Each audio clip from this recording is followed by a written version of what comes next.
Bueno, vamos a hacer algunos ejercicios de derivación parcial. Recuerda que ahora, si tú tienes una función que dependa de dos variables o más y quieres derivar, pues ahora te tienes que preguntar con respecto a cuál de las variables independientes tienes que hacer esa derivación. Entonces, en nuestro primer ejercicio, te piden la derivada parcial de f con respecto a x, que tenemos dos notaciones que están aquí, en esta parte, f sub x, o parcial de f con respecto a x, y de las notas, bueno, ya comentamos que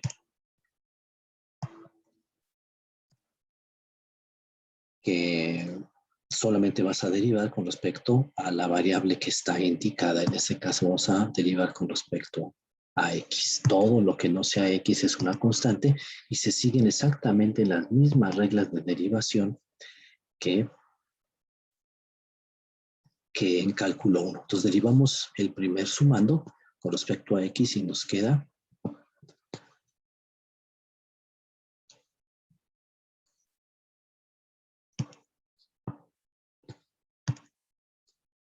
6x. La derivada de y cúbica con respecto a x es como si fuera una constante, por lo tanto es 0, y después tienes un producto. Y sigues la regla de la derivación del producto de dos funciones. En este caso sería el primero por la derivada del segundo, más el segundo por la derivada del primero. Esto es 0, puesto que la variable de derivación es x y estamos derivando a y. Y esto es un 1, entonces nos queda 6x menos y. De una manera análoga podemos encontrar f sub y, que es otra cosa que la parcial de f con respecto a y. Y ahora la derivada con respecto a y de 3x al cuadrado es 0. La de y cúbica es 3y cuadrada y la de x por y, pues otra vez el primero por la derivada del segundo más el segundo por la derivada del primero. No se te olvide con respecto a quién estás derivando. Este es un 1, esto es un 0. Nos queda menos 3y cuadrada menos, perdón, sí, menos 3y cuadrada más y.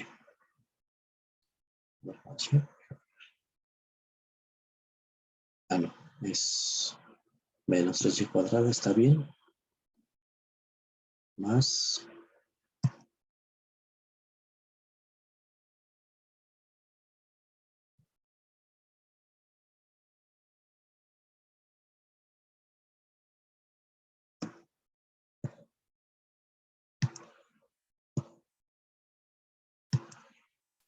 x. Porque sería x por 1, ahí está la x. En el ejercicio 2, pues de la misma manera nos piden f sub x, y sería la derivada del seno, que es el coseno de u, ahí está la u, por la derivada de u. Acuérdate, son las mismas reglas que aprendiste en cálculo 1, y la derivada del argumento pues sería la derivada de este más la derivada de este, que sería derivada parcial de x con respecto a x, que es 1, más la derivada de y con respecto a x, que es 0, puesto que se trata como una constante, más la derivada del coseno de x por y, que sería la derivada del coseno, menos el seno de x por y otra vez por la derivada del argumento, y otra vez es un producto, sería el primero, el x por la derivada del segundo, que es 0, más el segundo por la derivada del primero, que es 1. Entonces nos quedaría el coseno de x más y menos y por el seno de x.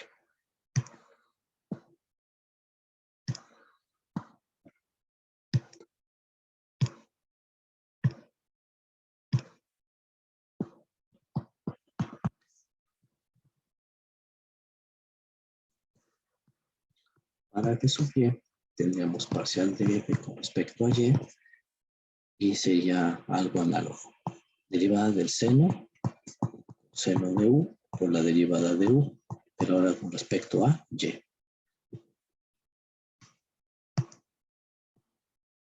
Más la derivada del coseno, que es menos el seno de u, que es x por y, por la derivada del argumento, pero ahora con respecto a y.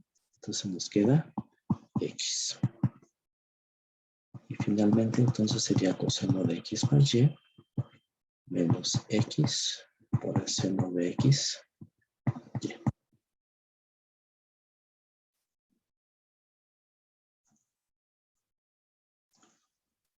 En el ejercicio 3 nos piden derivadas sucesivas, la segunda derivada. Y según las notas que les pasé, pues el orden de derivación va de adentro hacia afuera. Entonces, por ejemplo, para f sub x, ¿qué significa? Significa que primero voy a derivar a f con respecto a x y luego la voy a volver a derivar con respecto a x. En f sub xy, lo primero que voy a hacer va a ser derivar con respecto a x y luego con respecto a y. Y así sucesivamente. En el ejercicio C, que nos piden f sub y sub x, primero voy a derivar a f con respecto a y luego con respecto a x. Y finalmente, f sub y, pues es primero derivar a f con respecto a y el resultado lo voy a empezar a derivar con respecto a y.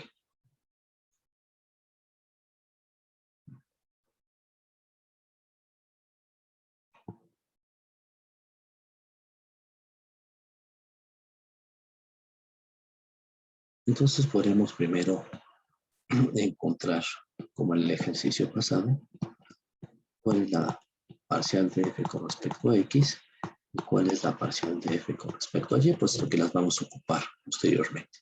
Entonces la parcial de f con respecto a x es 2x más, ahora es una exponencial de la forma e a la u, que ya sabes que es e a la u por la derivada de u. Entonces es e a la x por y por la derivada de x por y, que ya tenemos dos ejercicios por ahí manejándolo, ¿no? Entonces sería el primero por la derivada del segundo, más el segundo por la derivada del primero, que sería, estamos derivando con respecto a x, entonces sería y.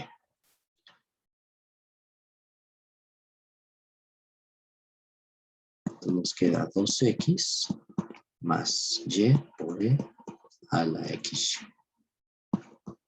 La parcial de f con respecto a y sería menos 18 y cuadrada más e a la u por la derivada de u, pero ahora estamos derivando con respecto a y. Entonces sería x.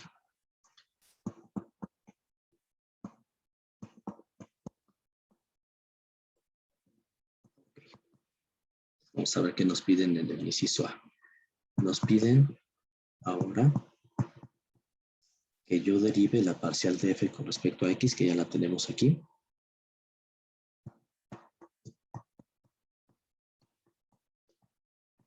Respecto a x. Y entonces nos quedaría 2 más, ahora tenemos un producto, sería el primero por la derivada del segundo, estamos derivando con respecto a x.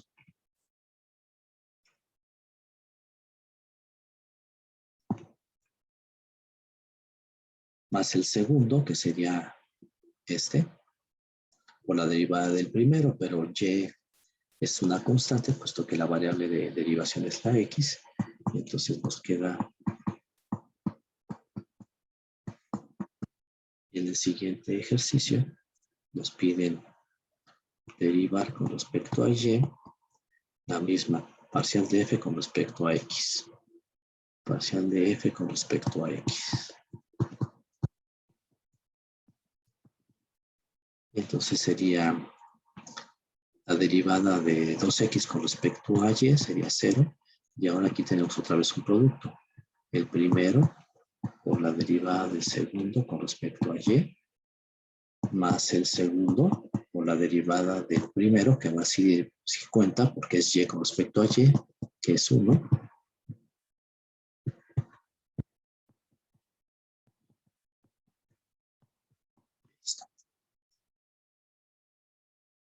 En el ejercicio C nos piden derivar con respecto a x, ahora a la parcial de f con respecto a y, que es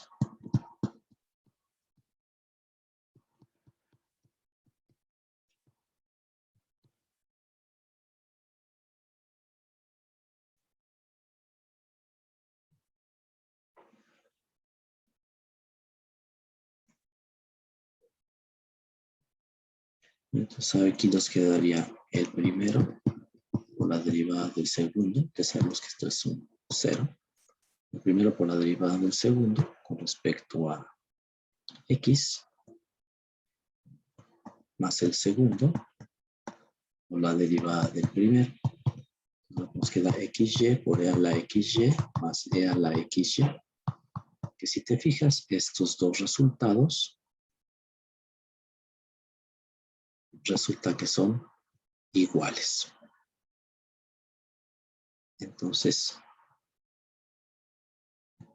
f sub x sub y f sub y sub x son exactamente iguales.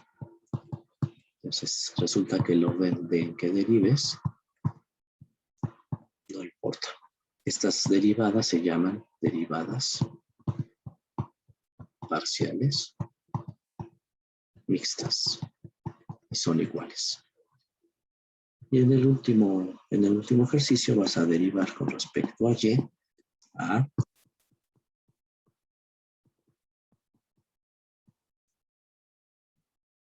la parcial de f con respecto a y, que la tenemos por aquí.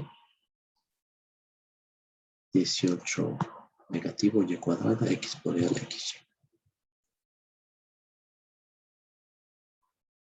Aquí, sí, la x.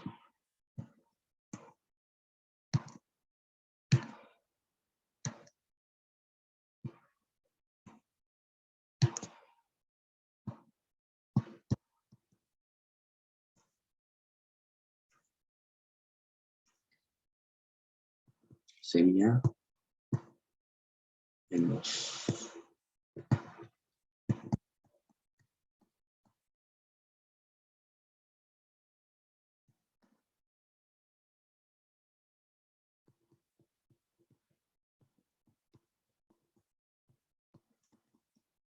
y tanto.